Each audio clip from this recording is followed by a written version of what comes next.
हरे कृष्णा। मैं नीलम आप सभी का आपके अपने चैनल प्रभु भक्ति संगीत में हार्दिक स्वागत करती हूँ। भक्तजनों, आज माघ मास के शुक्ल पक्ष की द्वादशी तिथि है और आज दिन रविवार का है। शनिवार का दिन शनिदेव को समर्पित होता है। तो आज जैसे कि कल सबने एकादशी का व्रत रखा था, आज उसका व्रत का पालन किया जाएगा। तो आज इसी उपलक्ष्य में सुनते हैं तुलसी माता की कथा। प्रेम से बोली तुलसी माता की जय हो।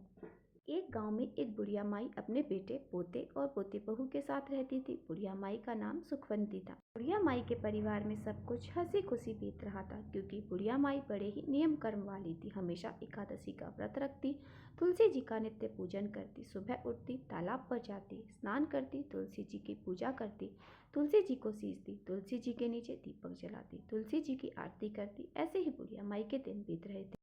और जो सुखवती की सहेलियाँ थी वो भी उसके पास बैठकर कहानियाँ सुनती थी और अपना ज्ञान बढ़ाती थी। एक बार की बात है, सुखवंती बैठी हुई थी, उसकी हम उम्र सहेलियाँ भी बैठी हुई थी, जो कि संख्या में 7-8 थी।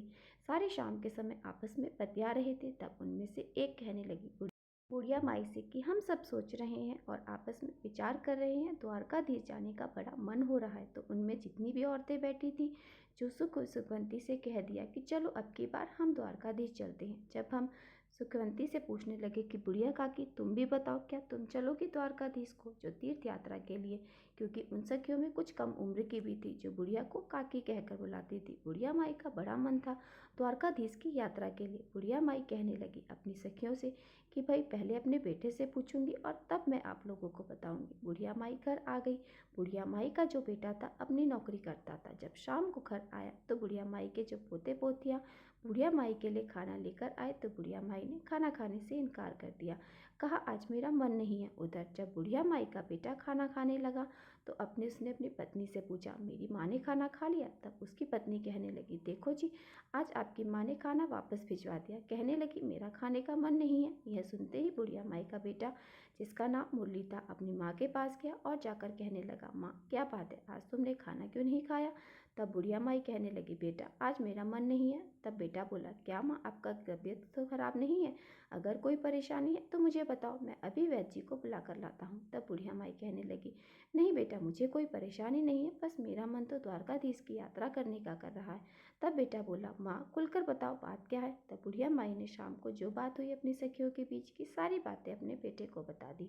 बेटे मेरी 8-10 सखियाँ द्वारकाधीश की यात्रा पर जा रही हैं और मेरा भी बड़ा मन है कि मैं द्वारकाधीश की यात्रा करूं। इतनी बात सुनकर बेटा बोला माँ तो कोई बात नहीं है, इसमें इतना सोचने की क्या बात है, मैं तुम्हारा यात्रा पर जाने का सारा प्रबंध कर देता हूँ, तुम यात्रा पर चली जाओ। तो बुढ़िया माई बेटे के मुँह से सुनकर बड़ी खुश हो गई और वह अपने द्वारकाधीश का ध्यान करने लगी। और वह कहने लगी बेटा पर मेरी एक और चिंता है। तब बेटा बोला माँ बताओ क्या बात है। और बेटा बोला अगर मैं द्वारकाधीश की यात्रा के लिए जाऊंगी तो कम से कम 4-5 दिन तो लग ही जाएंगे, और फिर उसके बाद मेरे जो आंगन में तुलसी रखी है उसे कौन सींचेगा, उसकी कौन पूजा पाठ करेगा, कौन उसे आरती करेगा। तब बेटा बोला माँ तुम चिंता मत करो, वो सब तुम्हारी बहू कर लेगी, मैं उससे बोल दूंगा, वह तुम्हारी तुलसी जी की पूजा कर लेगी। अब बुढ़िया माई निश्चित हो गई और कहने लगी ठीक है बेटा। अगली सुबह बुढ़िया माई के द्वारकाधीश जाने की तैयारियां होने लगी। बुढ़िया का बेटा अपनी पत्नी से बोला कि सुनो भाग्यवान, मेरी माँ द्वारकाधीश की यात्रा पर जा रही है, इसलिए मेरी माँ के पीछे काजू बादाम के अच्छे से लड्डू बना दो, ताकि रास्ते में मेरी माँ को कोई परेशानी ना हो। अब जो बुढ़िया की बहुत ही मन सोचने लगी, मुझे तो एक दिन के लिए भी मायके नहीं जाने देते, इतने काम बिगड़ते हैं, और अब देखो बुढ़िया माई आराम से 4-5 दिन की यात्रा के लिए जा रही हैं। चलो यात्रा के लिए जा रही हैं वो तो ठीक है, अब इनकी पूजा पाठ का काम भी है, मुझे सौंप कर जा रही है। बुढ़िया की बहू कुछ कह तो नहीं पा रही, लेकिन मन ही मन उसने साजिश रचने की सोची। उसने पति से बोल दिया ठीक है, मैं माँ के लिए गोंदगिरी और बादाम काजू के लड्डू बना दूंगी और उन्हें एक डब्बे में भर के माँ जी को दे दूंगी। तो अपना सुबह नौकरी पर चला गया बेटा। और जो बुढ़िया थी, बहू थी, उसने क्या किया, उसने तुलसी जी का जो गमला था जिसमें तुलसी लगी हुई थी, उसमें से तुलसी की जड़ से उखाड़ लिया तुलसी को, और जड़ समेत उसे एक पीतल के डब्बे में भर दिया और अपनी सासू माँ के थैले में रख दिया। बोली लो जी माजू, इसमें गोंदगिरी के काजू के बादाम के लड्डू हैं, आप इन्हें रास्ते में खा लेना। और बुढ़िया माई अपने बेटे बहुओं को आशीष देती हुई अपनी तीर्थ यात्रा पर के लिए चल दी। अपनी बहू से बोली बेटी मेरी तुलसी जी का ध्यान रखना। बहू बोली ठीक है माँ जी, आप बेफिक्र होकर जाइए। अब बुढ़िया माई ने तो आशीर्वाद की झड़ी लगा दी, बहू ने तो काजू बादाम के लड्डू बना कर दिए हैं। वो कहने लगी बहू दूधो नहाओ पूतो फलो, लाखों में बैठो करोड़ों में उठो, दिन रात चौक चुगनी तरक्की करो। उसके मुंह से तो आशीष फूट रहे थे और सौभाग्यवती रहो बेटे का अच्छा काम चले। अब वह तरह तरह के आशीर्वाद देती हुई बुढ़िया माई अपने सखियों के साथ जा मिली। अब सारी सखियां और बुढ़िया माई द्वारकाधीश की पैदल यात्रा कर रही थी। यात्रा करते करते उन्हें शाम हो गई। शाम के समय जब वे थक गई तो एक जगह बैठी तो उन्होंने देखा कि सराय सी बनी हुई है, वहां पर बैठकर चलो विश्राम करते हैं। और खाना पीना खाने के लिए जो सामान लाई थी सब निकाल कर खाने लगी। तब बुढ़िया माई ने अपना डब्बा खोल कर देखा तो उसमें से घी से चूर काजू बादाम के लड्डू धरे हुए थे।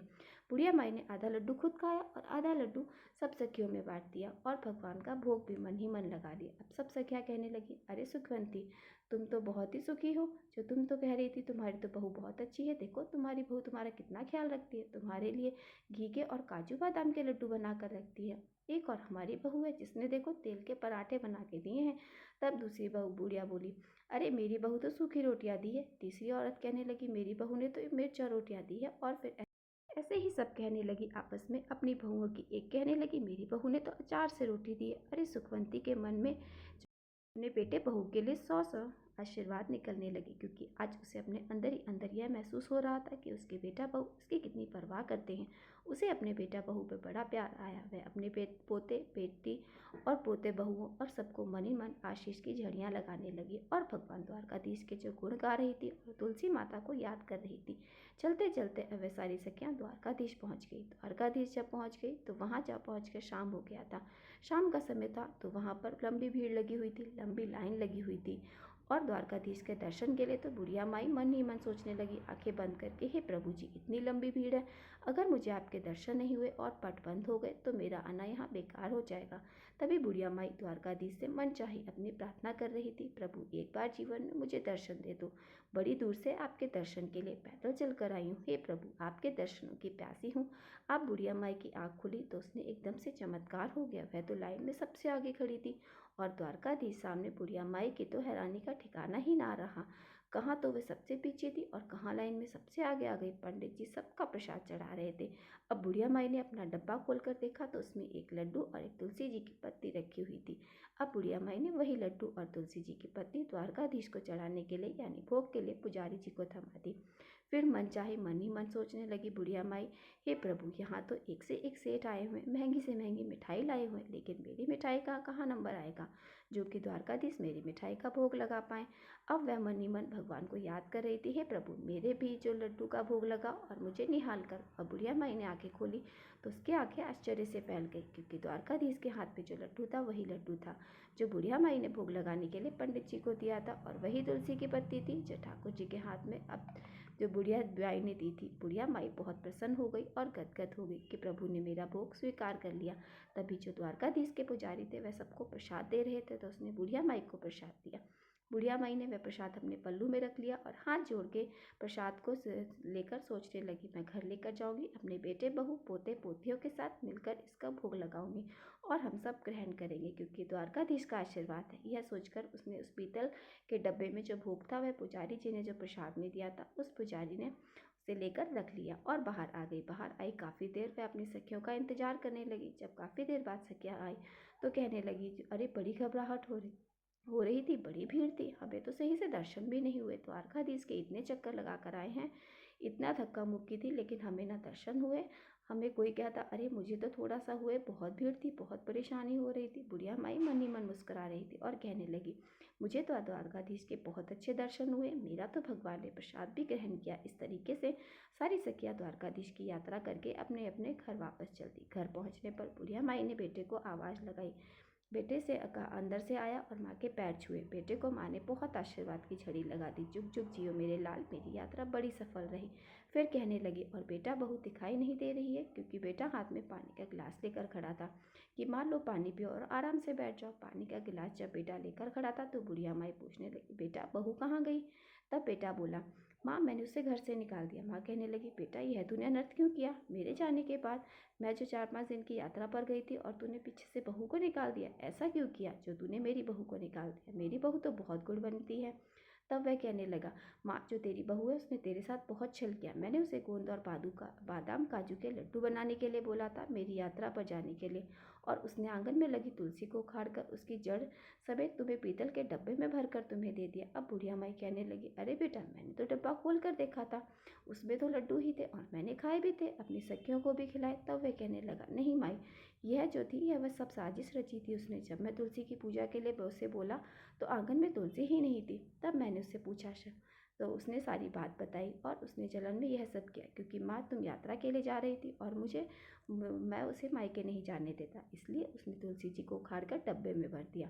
अब बुढ़िया माई कहने लगी, बेटा कोई बात नहीं, ऐसा ना किया करो, चलो उसकी गलती है, लेकिन उसी के कारण तो मुझे द्वारकाधीश के दर्शन हुए। मेरे साथ तो बेटा इतने चमत्कार हुए कि मैं क्या गुणगान करूं। मैं तो भीड़ भाड़ में सबसे पीछे खड़ी थी, तभी द्वारकाधीश की कृपा से भीड़ के सबसे आगे आ गई। और बेटा, जो डब्बे में लड्डू और तुलसी था उसी का मैंने उन्हें भोग भी लगाया। शायद तुलसी माता की कृपा से तुलसी जो लड्डुओं में बदल गई थी, और एक पत्ता मेरा इसलिए छोड़ दिया था कि मैं भगवान का भोग लगाऊं, क्योंकि द्वारकाधीश को, ठाकुर जी को तो बिना तुलसी पत्ते का भोग नहीं लगाया जाता। उन्होंने मेरा भोग स्वीकार किया क्योंकि उस पर तुलसी दल भी था। अब तो बेटा, मेरी बहू ने चाहे कुछ भी किया हो, जो भी वजह की हो, ये सब चमत्कार हुए हैं और ठाकुर जी के इतने अच्छे दर्शन हुए। मैं तो द्वारकाधीश के दर्शन करके निहाल हो गई। बेटा अब तू भी जा मायके और से उसको लेकर आ जा। अब बेटा अपनी माँ की बात को टाल नहीं सकता था, उसने अपनी पत्नी को लाने के लिए मायके चल दिया। जब मायके गई बहू वापस आई तो उसने वापस आकर अपनी बुढ़िया माई के पैर पकड़ ली और उससे माफ़ी मांगने लगी। तब बुढ़िया माई बहू से कहने लगी, मैंने तुम्हें माफ़ कर दिया, तेरी वजह से तो मुझे भगवान के दर्शन हुए, अगर तू ऐसा ना करती तो पता नहीं मुझे भगवान के दर्शन भी नहीं होते। मैंने तुझे माफ़ कर दिया, लेकिन हाँ, अगर तुझे माफ़ी मांगनी है तो एकादशी माता और तुलसी माता से मांगना। अब बहू ने तुलसी माता से काफ़ी माफ़ी मांग ली और सास को याद आया, अरे मैं जो द्वारकाधीश से प्रसाद लाई थी, प्रसाद था वो बच्चों के लिए, वो कहाँ है, चलो उन्हें भी देते हैं। वो ये कहने लगे, दादी माँ आ गई, आप यात्रा पर गई थी, हमारे लिए क्या लेकर आई। दादी माँ बोली, अरे बच्चों, मैं सबके लिए द्वारकाधीश से प्रसाद लाई हूँ, थोड़ा थोड़ा बांट कर खाएंगे आप। जैसे ही बुढ़िया माई ने अपने थैले में पीतल का डब्बे निकाला, उसमें से प्रसाद निकालने लगी तो लड्डू का तो उसमें पता ही नहीं था, लेकिन डब्बा पूरा हीरे मोतियों से भरा हुआ था। यह देखकर बुढ़िया और बुढ़िया की बहू की आंखें आश्चर्य से फैल गई। वह कहने लगी, बेटा इसमें तो मैंने लड्डू रखा था, पता नहीं कहाँ से इतने हीरे मोती और सोना चांदी आ गए। तब बेटा बहू कहने लगे, माँ ये सब एकादशी और तुलसी माता की कृपा के कारण हुआ। आपकी लगन सच्ची थी, आपकी भक्ति सच्ची थी, इसलिए उन्होंने आपको एकादशी और तुलसी माता की पूजा का फल दिया है। अब बहू बेटा माँ के कदमों में पड़ गए। माँ बोले, बेटा मुझे छोड़ दो, तुलसी माता के कदमों में पड़ो। अब तो बहू बेटा तुलसी माता से माफ़ी मांगी, ठाकुर जी से माफ़ी मांगी कि अनजाने में हमसे जो भूल हुई उसे माफ़ कर दो। अब जो बेटा बहू थे माँ की तरह एकादशी का व्रत रखने लगे, तुलसी जी को सींचने लगे, तुलसी जी की पूजा करने लगे। इस तरह से अब उनके खुशी खुशी दिन बीतने लगे। बुढ़िया माई के पास इतना धन आ गया कि वो गरीबों में लड़कियों के विवाह कराने लगी और सबके बेटियों का विवाह कराने में सबकी मदद करने लगी। बच्चों के स्कूल अस्पताल बनवाने लगी। बुढ़िया माई ने उस धन को लगाती रही और बुढ़िया माई के घर में धन बढ़ता रहा। बुढ़िया माई जब तक जीवित रही तुलसी माँ को उसने कभी पूजना नहीं छोड़ा। जो एकादशी व्रत थे वो उसने हमेशा रखे, कभी व्रत करना नहीं छोड़ा। तुलसी सींचती बुढ़िया माई बचपन से ही तुलसी की पूजा करती थी और मरने के बाद भी तुलसी माता और एकादशी माता की कृपा से बुढ़िया माई को मोक्ष की प्राप्ति हुई। बहू के भी बच्चों के विवाह हो गए और वो भी हंसी खुशी अपने जीवन में रहने लगे। तो बोलिए तुलसी माता की जय हो, एकादशी माता की जय हो। ये कथा यहीं पर समाप्त होती है। अब हम सुनते हैं माघ मास के महात्म का अगला अध्याय। आगे की कथा में श्री सूत जी कहते हैं, प्राचीन काल में इवाल कुल में सत्यसंत नाम से प्रसिद्ध एक राजा हुए। उनसे एक कन्या उत्पन्न हुई और राजा ने मंत्रियों और ब्राह्मणों से परामर्श करके उसका नामकरण किया कि मेरी इस कन्या के कान उत्पल अर्थात कमल दल के समान है, इसलिए इसका नाम पला रखें। नामकरण हो जाने पर कन्या दिन प्रतिदिन भरने लगी, धीरे धीरे तरुणावस्था को प्राप्त हुई। उसे देखकर राजा यह विचार करने लगे कि मैं अपनी इस कन्या का विवाह किसके साथ करूं। इसके योग्य वर तो इस पृथ्वी पर कोई है ही नहीं। इस समय मुझे क्या करना चाहिए। इस प्रकार सोचते विचार करते अंत में वे निश्चय हुआ कि चलकर ब्रह्मा जी से पूछ लेना चाहिए, जिससे कहेंगे उसी के साथ अपनी कन्या का विवाह कर दूंगा। ऐसा विचार कर अपनी कन्या को साथ लेकर ब्रह्मलोक में गए। जिस समय वे वहां पहुंचे उस समय ब्रह्मा जी के लिए संध्या काल आ पहुंचा था, इसलिए ब्रह्मा जी संध्या उपासना के लिए उत्सुक होकर समाधि लगाकर बैठ गए और अपने अंतःकरण में अष्टकमल दल कमल की कर्णिका पर स्थित ज्योति स्वरूप ब्रह्मा का साक्षात्कार करने लगे। उस समय उनके नैनों में अश्रु झर रहे थे और अंगों में रोमांच हो रहा था। संधि उपासना पूरी कर ब्रह्मा जी ने आचमन किया और हाथ पैर धोकर सब दिशाओं की ओर देखा। इसी समय राजा सत्य संध ने पुत्री के साथ उनके चरणों में प्रणाम किया और कहा, भगवान, मैं मृत्युलोक में स्थित आनंद देश का राजा सत्य संधु और मेरी यह सुंदरी कन्या कर्णोपला है। मुझे धरती पर इसके योग्य पति कहीं नहीं मिला, इसलिए प्रभु आपकी सेवा में आया हूँ। आप इसके योग्य पति बताइए जिसके साथ मैं इसका विवाह कर सकूं। राजा की बात सुनकर श्री ब्रह्मा जी मुस्कुराए और इस प्रकार बोले, राजन, तुम्हें यहाँ आए हुए 3 युग बीत गए। तुमने पहले पृथ्वी पर जिन लोगों का देखा वे सब तो काल के काल में चले गए। अब पृथ्वी पर दूसरी ही सृष्टि है। अब तुम अपनी कन्या के साथ यहीं रहो। भूलोक में तुम्हारे जो पुत्र पौत्र भाई बंधु सेवक आदि हैं उन सब की तो मृत्यु हो चुकी है। अब जो आज्ञा कहकर राजा वहीं ठहर गए और वह अपनी पुत्री ने रोते हुए, पिताजी, मैं तो वहीं जाऊंगी जहाँ मेरी माता है, सखियाँ हैं, इसलिए आप शीघ्र ही वहाँ चलिए। तब राजा के मन में अपनी पुत्री के प्रति अपार स्नेह उमड़ आया और उसे साथ लेकर वे अपने देश को वापस लौटे। वहाँ गए तो देखते हैं जहाँ पहले स्थल था वहाँ अब जलाशय लहराते हैं और जहाँ जल था वहाँ उस स्थान में दुर्गम स्थल प्रदेश दिखाई दे रहे हैं। उस देश में लोग थे वो एक प्रकार के धर्म प्रचलित थे। वे पूछने लगे, किसी के साथ कोई भी संबंध का अनुभव नहीं कर पा रहे थे, किसी को पहचान नहीं पा रहे थे। मृत्यु लोक की वायु का स्पर्श होते वे दोनों वृद्धावस्था से ग्रस्त हो गए। और उस समय राजा ने पूछा कि यहाँ का राजा कौन है, यह देश कौन सा है और यह नगर कौन सा है। तब वहाँ के लोगों ने बताया, इस देश का नाम तो अनर्थ है।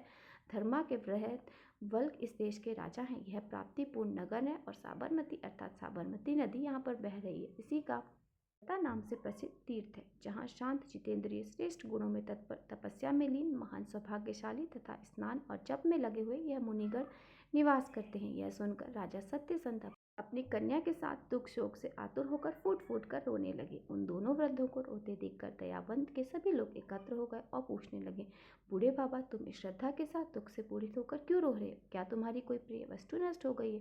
तब राजा ने कहा, मैं ही पहले इस अनर्थ देश का राजा था और मेरा नाम सत्यसंध है और यह मेरी पुत्री कर्णोदयी है। ब्रह्मा जी के पूछने के उद्देश्य से यहाँ से ब्रह्मलोक गए थे। वहाँ 2 घड़ी मुझे ठहर जाना पड़ा। उसके बाद जब लौट कर आया तो यहाँ इस पृथ्वी पर सब कुछ बदल गया, देख रहा हूँ। यह सुनकर वहाँ के लोग ने राजा बृहद्वल के पास जाकर सारा वृत्तांत कह सुनाया। राजा का वृद्धल वहाँ पैदल ही आए और उन्हें प्रणाम करके जोड़ते हुए कहने लगे, महाराज, आपका स्वागत है। मुझ सेवक के साथ अपना ये राज्य पुनः सादर ग्रहण कीजिए। तब राजा सत्यसंध ने भूपाल बृहद्दल को हृदय से लगाया और उनके मस्तक को सूंघकर कहने लगे, वत्स, मैंने तो बहुत समय तक राज्य किया, नाना प्रकार के दान किए, पूर्ण दक्षिणा वाले अश्वमेध आदि यज्ञों से यज्ञ पुरुष की आराधना भी की। अब इस पुत्री के साथ तपस्या करूंगा जिससे इसको पुनः पूर्व तरुणा प्राप्त हो जाए। सुनकर बृहद्वल बोले, मैंने परंपरा से यह सारी बातें इस प्रकार सुनी है। राजा संत अपनी कन्या को साथ लेकर कहीं चले गए। फिर वे वापस लौटकर कभी नहीं आए। उनके मंत्रियों ने बहुत दिन तक उस राज्य का पालन किया। इसके बाद उन्हीं के पुत्र सुहे का उन्होंने राज्याभिषेक कर दिया। उसी महाराज सुहे की वंश परंपरा में मेरा जन्म हुआ है और मैं उनकी 7वीं पीढ़ी में हूँ। आप इस गणता तीर्थ में रहकर तपस्या कीजिए जिससे मैं तीनों समय में आपकी चरण वंदना करके कल्याण का भागी हो सकूं। तब राजा सत्यसंध ने कहा, वत्स, पहले हाटकेश्वर क्षेत्र में मैंने विश्व भर भगवान शिव की प्रतिष्ठा की थी। वह स्थान आज भी है। वहीं चलकर दिन रात भगवान शंकर की आराधना करूंगा। तुम इस कन्या के साथ मुझे वहीं भेज दो। इसके बाद पुत्री के साथ हाटकेश्वर क्षेत्र में जाकर राजा सत्यसंध बहुत प्रसन्न हुए और वहाँ अद्भुत तपस्या में लीन हो गए और फिर किसी पवित्र जलाशय के तट पर पार्वती जी की श्रद्धापूर्वक स्थापना करके वहीं तपस्या करने लगी उनकी बेटी। उसकी तपस्या से संतुष्ट होकर पार्वती देवी ने एक दिन प्रत्यक्ष दर्शन दिए और कहने लगी, बेटी, मैं तुमसे प्रसन्न हूँ, मनवांछित वर मांगो। तब पुत्री बोली, देवी, मेरे पिताजी मेरा विवाह करने के लिए बहुत दुखी हैं। वे इसीलिए इस राज्य सुख और कुटुंब सबसे वंचित हुए और अब वैरागी प्राप्त होकर तपस्या कर रहे हैं। मैं कुमारी से अचानक वृद्धा हो गई हूँ, अतः अब यही प्रार्थना है, मेरा यह तारुण्य और सौंदर्य मुझे पुनः लौटा दें और कोई मुझे श्रेष्ठ पति भी प्राप्त हो जाए। तब देवी पार्वती बोली, सुबह माघ मास की तृतीया को जब शनिश्चर दिन और धनिष्ठा नक्षत्र का योग हो तब तुम यवन और चरूप का चिंतन करती हो इस पुण्य जलाशय में स्नान कर लेना। इससे तुम्हारा शरीर युवावस्था से संपन्न और दिव्य रूप से सुशोभित हो जाएगा। दूसरी कोई स्त्री जो भी इस उद्देश्य से यहाँ स्नान करेगी ऐसे ही दिव्य रूप से सुशोभित होगी। ऐसा कहकर देवी पार्वती जी अंतर ध्यान हो गई। फिर वह योग आने पर कर्ण उत्पला से रूप सौभाग्य यवन और अन्य मनोरथ का चिंतन करके आधी रात को जल में प्रवेश किया। स्नान करके दिव्य रूप और यवन से संपन्न होकर जलाशय से बाहर निकली। इसी समय उनके समीप साक्षात कामदेव आए और बोले, महाभागे, मैं पार्वती जी की आज्ञा से तुम्हारे पास आया हूँ। कामदेव हूँ, तुम मेरी पत्नी बना हुई। तब उसने कर्ण पलाने का, अगर ऐसी बात है तो आप मेरे पिताजी के पास जाकर स्वयं मेरे लिए प्रार्थना कीजिए, क्योंकि कन्या को कभी भी स्वच्छंद नहीं होना चाहिए। कामदेव ने तथास्तु कहकर उसकी बात मान ली। तब वह अपने पिता के पास जाकर उन्हें प्रणाम करके बोली, पिताजी, मैंने पार्वती जी की आराधना करके सुंदर रूप और युवावस्था प्राप्त की है, अतः आप मेरा विवाह करके अतन शुभ लोग लाभ कीजिए। देवी पार्वती ने कामदेव को मेरा पति नियत करके भेजा है। अब आप अपनी कन्या को पूर्वत युवावस्था से युक्त देखकर राजा कहने लगे, बेटी, आज तो मेरी तपस्या सफल हो गई, मैंने जीवन का फल पा लिया। इतने में ही कामदेव ने आकर प्रार्थना की, हे राजन, आप अपनी कन्या मुझे प्रदान कर दीजिए। इसके लिए पार्वती देवी ने मुझे स्वयं यहाँ भेजा है। तब राजा ने ब्राह्मणों के वचन से अग्नि को साक्षी बनाकर अपनी कन्या का विवाह कामदेव के साथ कर दिया। वह रात्रि के बाद कामदेव के प्रति को प्राप्त हुई, इसलिए प्रति नाम से विख्यात हुई। फिर जलाशय उस पर तपस्या की और कर्ण उत्पला तीर्थ के रूप में प्रसिद्ध हुआ। जो भी स्त्री पुरुष माघ के महीने में उसमें स्नान करते हैं, उन्हें प्रयाग स्नान का फल प्राप्त होता है और कभी बंधुओं के वियोग का कष्ट नहीं भोगना पड़ता। श्री सूत जी कहते हैं, अब एक और वृतांत सुनो। याज्ञवल्क्य जी के 2 पत्नियां थी, दोनों ही सब प्रकार के सद्गुणों से संपन्न थी। उनमें से जो बड़ी स्त्री थी उसका नाम मैत्र, छोटी का नाम कात्यायनी था। उन दोनों के द्वारा निर्मित 2 सुंदर कुंड हाटकेश्वर क्षेत्र में विद्यमान है।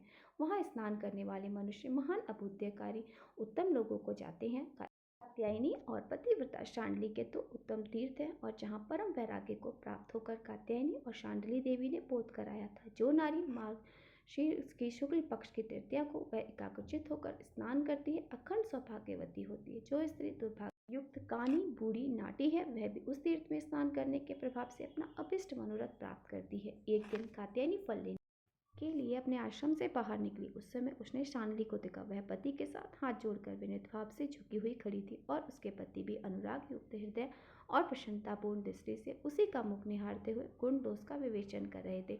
उन दोनों पति पत्नी को एक दूसरे से अत्यंत प्रसन्न देख कात्यायनी अपने मन में विचार करने लगी कि वह तपस्विनी धन्य है, जिसका पति इसके मुख की ओर प्रेम से देखते देखते गुण दोषों का विवेचन कर रहा है। पत्नी के प्रति इसके हृदय में अत्यंत अनुराग और स्नेह है। यह सब सोचती पतिव्रता कात्यायनी अपने आश्रम में चली गई। उसके बाद एक समय जब शांडली के पति किसी काम से बाहर गए, तब एकांत में बैठी शांडली के पास कात्यायनी गई और बड़े आदर से बोली, कल्याणी, मुझे कोई उपदेश दो जिससे पतिव्रता स्त्री के प्रति विशेष प्रेम रखने वाला हो और वह कभी अपने पति का कड़वे वचनों अपमान न सह सके। तब शांडली बोली, साध्वी सुनो, मैं तुमसे एक रहस्य की बात बताती हूँ। मेरा पिता मुनिवर शांडिल जब नई अवस्था के थे, तब कुरुक्षेत्र में आश्रम बनाकर रहते थे। वहीं में उनकी इकलौती कन्या उत्पन्न हुई। उस तपोवन में ही क्रमशः बड़ी हुई और उनके समय पिताजी की तथा योग सेवा करती रही। प्रतिदिन उनके लिए निवार आदि धान्य लाया करती थी। एक समय मेरे पिता के आश्रम में मुनीश नारद जी आए। मैंने पिताजी की आज्ञा से उनके पैर धोकर स्नान आदि करवाया और उनकी थकावट दूर की। भोजन के और अंत में जब मुनि मुख से विराजमान हुए, जब मेरी माता ने उनसे विनयपूर्वक पूछा, मुनिवर, यह हमें एक कन्या पैदा हुई है जो हमें प्राणों से अधिक प्रिय है, अतः इसके लिए कोई सुखदायक पति प्राप्त हो तो आप ऐसा उपाय बताइए। कोई व्रत नियम होम मंत्र हो तो बताइए, जिसके करने से इसके कोमल स्वभाव वाला सद्गुण पति प्राप्त हो, जो प्रिय बोलने वाला हो तथा पर स्त्री से विमुख रहने वाला हो। मेरी माता जी यह वचन सुनकर नारद जी से कहने लगी। तो नारद जी ने कहा, हाटकेश्वर क्षेत्र में पंचपिंडा गौरी हैं, जिनकी स्थापना स्वयं पार्वती देवी ने की है। उन्हीं पंचपिंडा गौरी की यह 1 वर्ष तक प्रत्येक तृतीया को अत्यंत श्रद्धा के साथ पूजा आराधना करे। इस प्रकार वर्ष समाप्त होने पर यह यथा योग्य पति प्राप्त कर लेगी। ऐसा कहकर माता से विदा लेकर मुनिश्रेष्ठ नारद जी प्रसन्नतापूर्वक तीर्थ को चले गए। यह वृतांत सुनकर शांडली ने कहा, हे कात्यायनी कुमारी होते ही मैं भी नारद जी की आज्ञा से उत्तम पति की इच्छा रखकर मार्गशीर्ष माघ से आरंभ 1 वर्ष तक प्रत्येक तृतीया के को भक्तिपूर्वक पंचपिंडा गौरी की आराधना की और गंधमाल अनुलेखन तरह तरह के दान और नैवेद्य आदि के द्वारा उनका पूजन किया। उसी के प्रभाव से मुझे ये जमनी नाम वाले श्रेष्ठ द्विजपति रूप में प्राप्त हुए। अतः कल्याणी, तुम भी इन पंचपिंडा गौरी जी की पूजन करो, इससे तुम्हें भी उत्तम सौभाग्य की प्राप्ति होगी।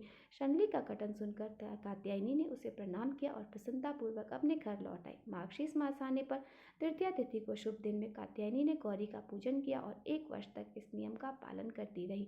उसने मिष्ठान आदि सरस भोजन से गौरी देवी को तृप्त किया। फिर वर्ष भर होने पर उसके पति याज्ञवल्क्य स्वयं उसके पास आए और प्रेम पूर्वक बोले, शुभे चलो, अपने घर चलो। ऐसा कहकर वे कात्यायनी का दाहिना हाथ पकड़कर उसे अपने घर ले गए और मैत्रेयी के साथ जैसा उनका बर्ताव था वैसे ही बर्ताव करने लगे। वे कात्यायनी के साथ भी करने लगे और कात्यायनी से उन्हें एक गुणवान पुत्र प्राप्त हुआ जिसका नाम कात्यायन था।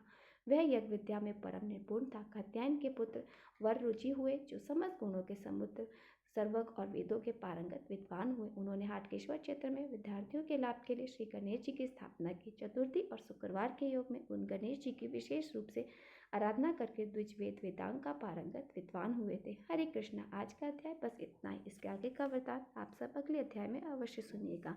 मिलते हैं आपसे अगले वीडियो में। हरे कृष्णा।